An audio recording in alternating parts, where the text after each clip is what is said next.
Hello, students. It's nice to see you, and welcome to the newest online lesson. Sorry for the delay. Usually I'm making these on Tuesdays, but I've been a little bit busy with work and family things. So, yes, thank you for waiting. And today I have an exciting topic, something that I was really interested in.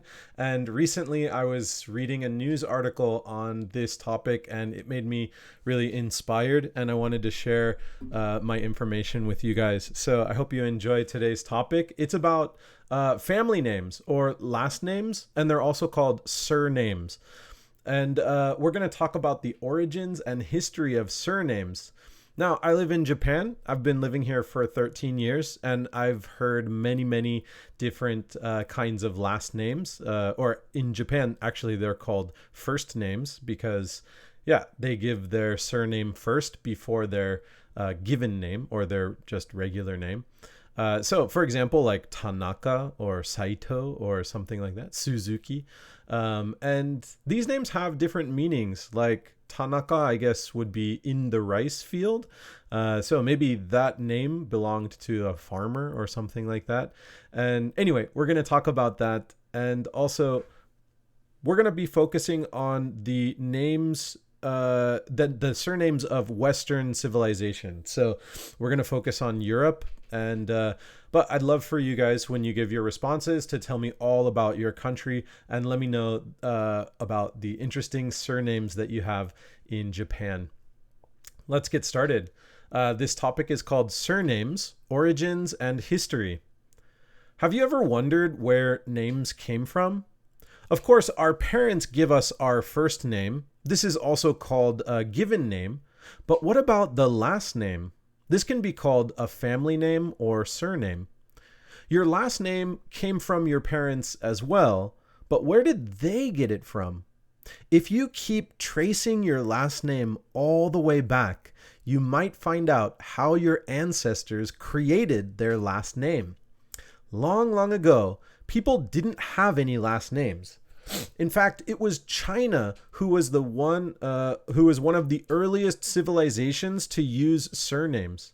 Over 3,000 years ago, the rulers of China wanted to keep a census and needed the citizens to create first and last names of each member of their household. Most people at the time took their mother's last name, but these days it has switched to their father's last name in China. And this is the same in many different societies around the world. It took longer for surnames to come to Europe. They can be traced to the Middle Ages, which is around 500 to 1500 AD. At that time, most people lived in very small village communities with a lot of farmland in between. So everyone in the small town knew each other. They didn't need last names. George was the only George in town. So was Bill and Molly and Greta. But over time, these villages and populations grew, and people were traveling more and more because of trade, war, or migration. Soon, people needed ways to tell each other apart, and last names were a great way to separate one George from another George. So, how did they create these last names? Well, history tells us that there are 4 different ways that people created last names: patronymic, locative, occupational or status, and nicknames. Now, these words are very complex, I understand. We were going to explain them one by one, so don't worry if you don't understand the word patronymic or locative, and so on. Let's continue. The first surnames were very simple, but as time went on, they became more diverse and complex. Patronymic means names that come from their father's first name. For example, a father named Richard might have a daughter named Brooke. So her name would become Brooke Richards. That Brooke is Richards Brooke, Brooke Richards. Another example would be a father named John who has a son named Stephen, and his name becomes Stephen Johnson, which is like saying the Stephen who is John's son. In Iceland, names are given to sons and daughters differently. Stephen would be called Stephen Johnson, but but John's daughter, Molly, would be called Molly John daughter, which is John's daughter. Or in Iceland, I think it's Dóttir, so John daughter. Even though Steve and Molly are brother and sister, they have different last names. Let's move on to locative. Locative names identify people based on where they are born, lived, or worked. For example, Susan York probably was the Susan who lived in a town called York. Locative names could also refer to a part of the land. If someone lived at the bottom of a hill, they might be named Underhill. Or someone who lives next to a forest could be called Atwood. He is at the woods. Atwood. Megan lives next to the sea because her family are fishermen, and her last name is Bywater. She lives by the water, so her last name is Megan Bywater. Next is occupational names. These were based on jobs or even social status. Names like baker, hunter, potter, skinner, and shepherd are all examples of surnames that come from jobs. In fact, your favorite teacher, my surname, comes from an occupation. My name is Schaefer, which is Irish or Celtic for shepherd, because maybe someone in my family's history long ago was herding sheep. Status also plays an important role in surnames. Like the famous American actor Wayne Knight. Maybe someone in his family history was a knight, working for the Lord in his town. Names like Lord, King, and Stuart might also be surnames from higher status occupations. Finally, other common last names were based on nicknames. These were usually words that helped describe a person in some way. These could have been based on the size of a person, like long, short, or little. Names like brown, white, or black could be based on color.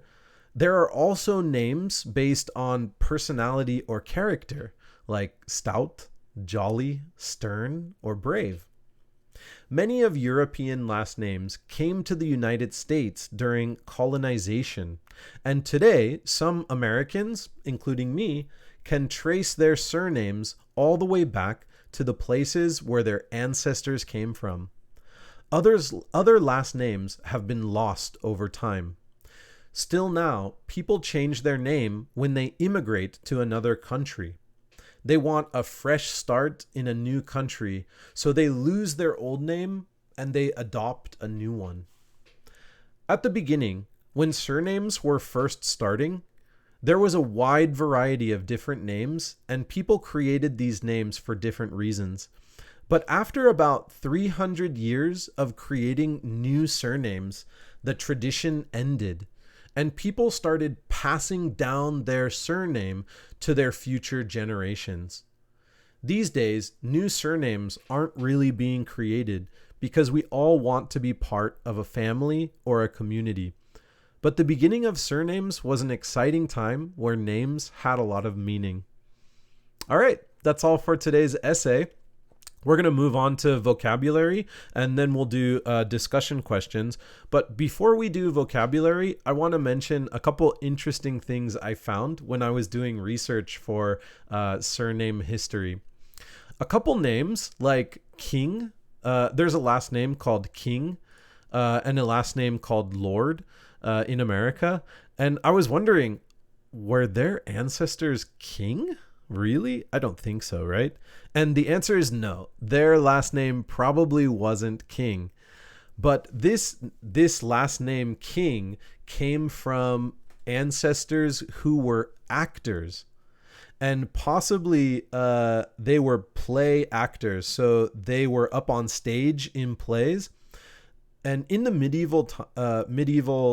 in the Middle Ages, actors were not high class; they were pretty medium or lower class, and so they could change their name. And someone who played the part of a king often might be called, oh, he's Peter, who's always playing the king on stage. So that's Peter King. So I thought that was really interesting that actors could take the name from the person that they play on stage. Another thing I wanted to talk about was I mentioned in the article that some last names have been lost over time. The other week in an online lesson, we talked about slaves that came to America from Africa. These slaves lost their last name. They weren't allowed to use their African name in America. They were given a name by their master. And usually, and so after they became free, many of them continued using their master's last name, like Smith or something like that, Johnson. But many of them didn't feel good about that. They tried to find out what their name was before they became a slave. But some of the generations had forgotten their original African name. So what they did was they just adopted a new last name. A good example of this is Malcolm X. And Malcolm X is he was a civil rights leader during the civil rights movement around the same time as Martin Luther King Jr. He was really against the white people. Martin Luther King Jr. was a little different, and he tried to say everybody is equal. Let's all come together and work together. Malcolm X wanted violence. He wanted to be against the white people. He said that black people are better than white people.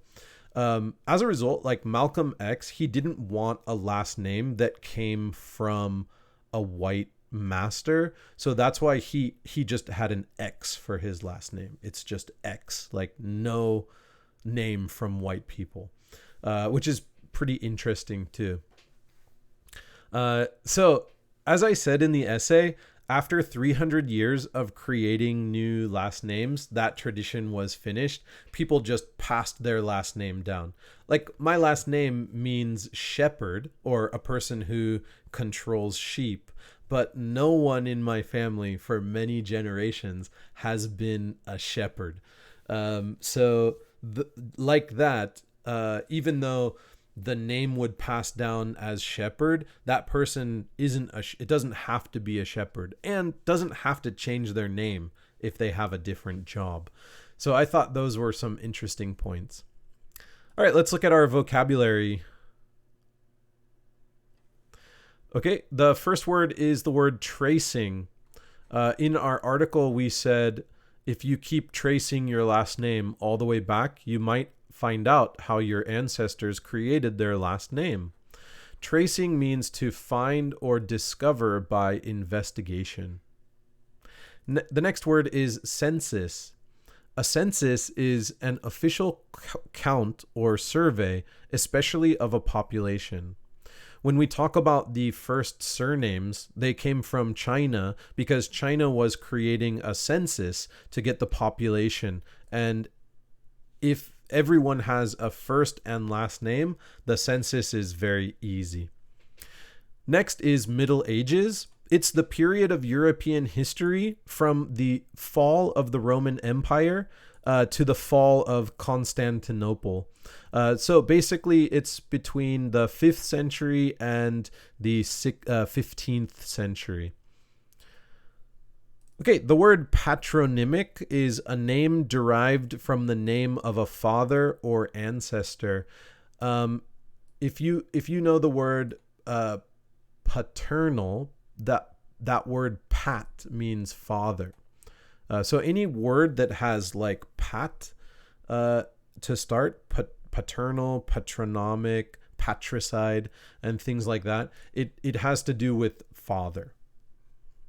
The next word is colonization. This is the action or process of settling among and establishing control over the indigenous people of an area. So when we talk about colonizing the United States, it was when the British came to America, they established and settled. They took control over the Native American people, and they said, oh, this is now England. All right, those are our vocabulary words. Let's move on to our discussion questions. There are 5 questions, and yeah, I'm really interested in hearing your guys' responses. Question number 1. What is the culture of surnames in your country? Basically, what is the origin or history of surnames, or how much do you know about surnames in your country? And remember, surname is your family name. In Western culture, we say last name, but I think in Eastern culture, especially in Japan, you guys say first name. Number 2, what does your name mean and where does it come from?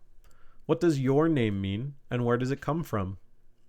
Number 3, are there any similarities between surnames in Europe and your country? We talked about 4 different types of names. We talked about patronymic, from your father, location, occupation, and nickname. So I wonder if those are connected to your country too. Number 4, if you could change your surname to represent your location, occupation, or nickname, what would your new surname be? So think about your personality, think about what your job was, or think about your location, even where you are, what you're close to, and think, what would your new surname be?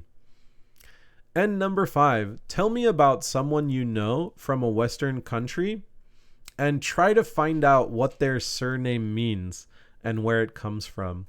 I know a lot of you guys have met many foreigners, especially foreigners from Western countries. So if you remember their surname, please look up on the internet and try to find out what that surname means.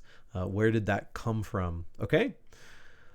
All right. And yeah, that's all for the discussion questions. And that's all for this week's online lesson. I hope you guys enjoyed it. And I look forward to talking about your guys' surnames in our next class. Okay. See you, everyone. Goodbye.